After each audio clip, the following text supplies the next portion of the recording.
Salut tout le monde et bienvenue dans cette nouvelle revue de presse. C'est jour de multiplex pour la Ligue des Champions, la dernière journée de la phase de Ligue qui verra 18 matchs se jouer. Objectif triplé, titre l'équipe concernant nos clubs français. Ambiance tendue pour l'OM, le PSG et l'AS Monaco. Le PSG peut se qualifier directement en 8ème de finale en étant dans le top 8. Marseille et Monaco peuvent encore se qualifier en passant par les barrages. A noter que le PSG n'a remporté qu'un seul de ses 4 derniers matchs de Ligue des Champions. 7 autres équipes comptent également 13 points comme Paris. Même en cas de victoire au Parc des Princes face à Newcastle, se faire rattraper par certaines équipes est possible. Le club de la capitale peut glisser en dehors du top 8. Avant le match entre le PSG et Newcastle, qui est vu comme une finale, le coach des Magpies, Eddie Howe, a montré toute son admiration pour l'équipe adverse. Jouer le PSG, c'est le test ultime. C'est une équipe assez unique qui ne copie personne.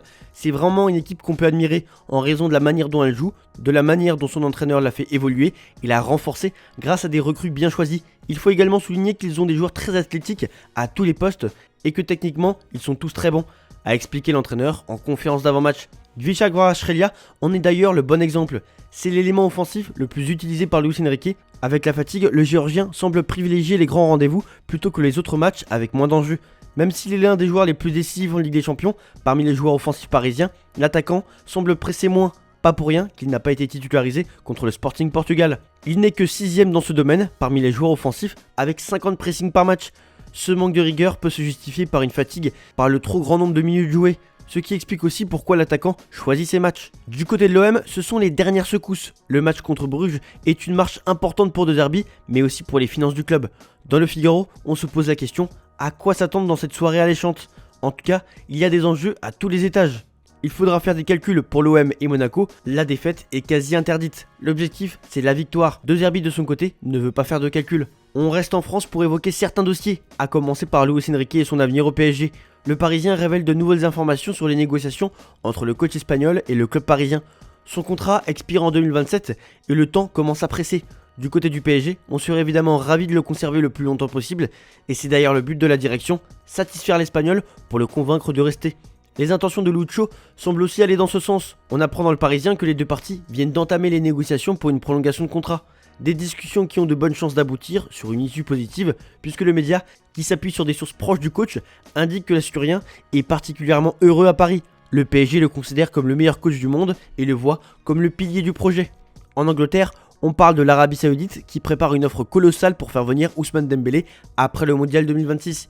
Il est peu probable que le Ballon d'Or se laisse influencer par un transfert là-bas à l'heure actuelle. De nouveaux investisseurs privés sont en train d'investir dans le championnat saoudien qui ne dépend donc plus uniquement de fonds étatiques et qui a donc une force de frappe encore plus puissante qu'au début. Pour l'instant, le joueur et son entourage sont surtout concentrés sur le Paris Saint-Germain et les objectifs de la saison.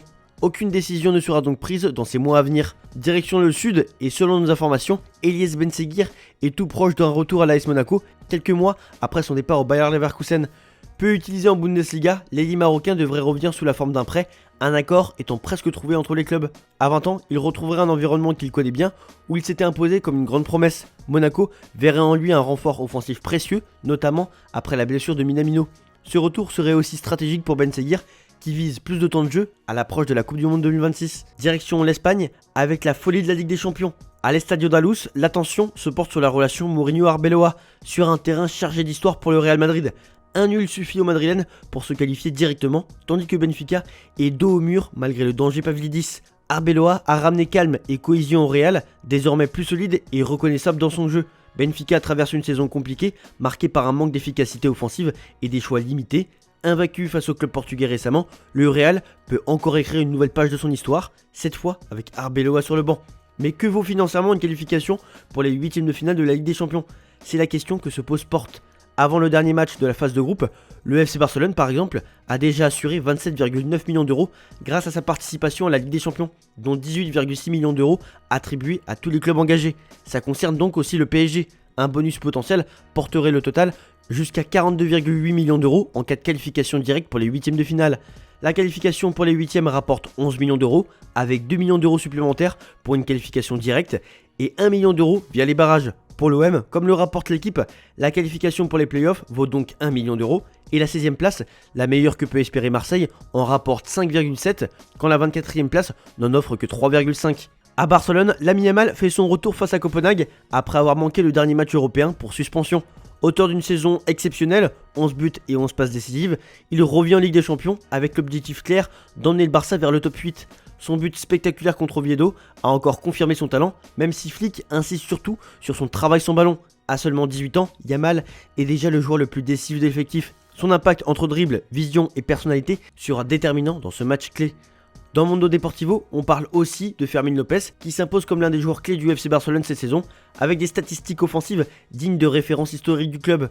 À 22 ans, le milieu andalou affiche déjà 10 buts et 10 passes D, toutes compétitions confondues, le plaçant juste derrière Lamine Yamal et devant plusieurs attaquants du vestiaire. Il rejoint ainsi un cercle très fermé de joueurs européens, avec plus de 10 buts et 10 passes D, aux côtés notamment de Luis Diaz et Michael Olise. Et tout ça en étant le seul milieu de terrain dans cette liste. Ses performances le rapprochent de saisons références de Xavi ou encore de Cesc Fabregas. En Ligue des Champions, avec 5 buts en 6 matchs, Fermín est même à une réalisation d'égaler, voire dépasser le record espagnol de Luis Enrique sous le maillot blaugrana. D'ailleurs, d'autres informations sont sorties au sujet du départ de Dro. Sport révèle plus d'informations et confirme que le départ de Dro à Paris est aussi mal passé dans le vestiaire. Il y a même un joueur qui était fou de rage lorsqu'il a appris le départ du joueur pour le PSG. Ce joueur n'est autre que Gavi.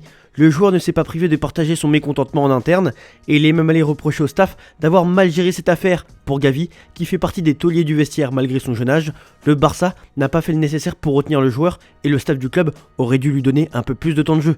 En Italie, le Corriere dello Sport passe en revue les enjeux importants de cette soirée de Ligue des Champions. La phase de groupe se termine avec des qualifications et des barrages en jeu. Arsenal et le Bayern sont déjà assurés d'un passage direct en huitième de finale, tandis que 4 équipes verront leur rêve européen s'arrêter. Francfort, Kairat Almaty, Slavia Prague et Villarreal.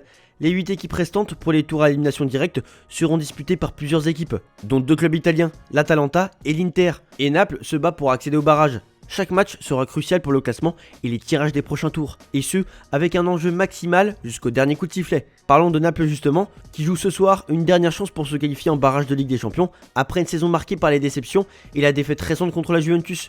Le stade Maradona sera rempli par plus de 50 000 supporters, dont 1600 fans de Chelsea. Naples doit absolument l'emporter et espérer des résultats favorables des autres équipes pour accéder au top 24 et continuer dans cette compétition. Conte devra composer sans 10 joueurs blessés ou indisponibles. On termine cette revue de presse en Angleterre. Doku nie l'étiquette de plongeur. Jérémy Doku a expliqué que le tacle de Diogo Dalot lors du derby à Old Trafford aurait pu le mettre hors jeu pendant des mois.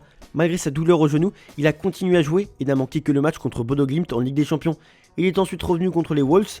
L'ailier belge réfute les accusations de simulation, affirmant qu'il ne plonge jamais intentionnellement. Pep Guardiola a également défendu Doku, soulignant la gravité du tacle. Doku se concentre désormais sur sa récupération et ses performances, considérant l'incident comme du passé. Bruno Guimaraes est devenu bien plus qu'un joueur à Newcastle, il en est l'âme. Longtemps jugé inestimable par Eddie Howe, le Brésilien a prouvé que son impact dépasse largement les statistiques en menant le club à son premier trophée national en 70 ans comme capitaine. Toujours disponible, décisif dans les moments clés et indispensable à l'équilibre collectif, Newcastle ne gagne quasiment jamais sans lui. Ni sa clause à 100 millions, ni l'intérêt des plus grands clubs n'ont suffi à mesurer sa vraie valeur. Guimaraes incarne un leader total, déjà entré dans la légende du club. Liam Rosenor a démenti les rumeurs liant Cole Palmer à Manchester United, qualifiant ces spéculations d'irréalistes et sans fondement. Le manager assure que Palmer est heureux à Chelsea et souhaite progresser dans le club malgré une saison perturbée par les blessures et une efficacité limitée en championnat. Palmer a été inclus dans le déplacement à Naples pour la Ligue des Champions et Rosenor, qui a remporté 4 de ses 5 premiers matchs, a souligné que les inquiétudes surgissent souvent à l'arrivée d'un nouveau manager. Parallèlement, Chelsea pourrait régler le départ de Raheem Sterling, mais aucune décision n'a encore été prise. Voilà, c'est tout pour aujourd'hui. Bonne journée à tous, merci pour votre fidélité et on se retrouve en fin d'après-midi pour le JT Foot Mercato. Ciao ciao.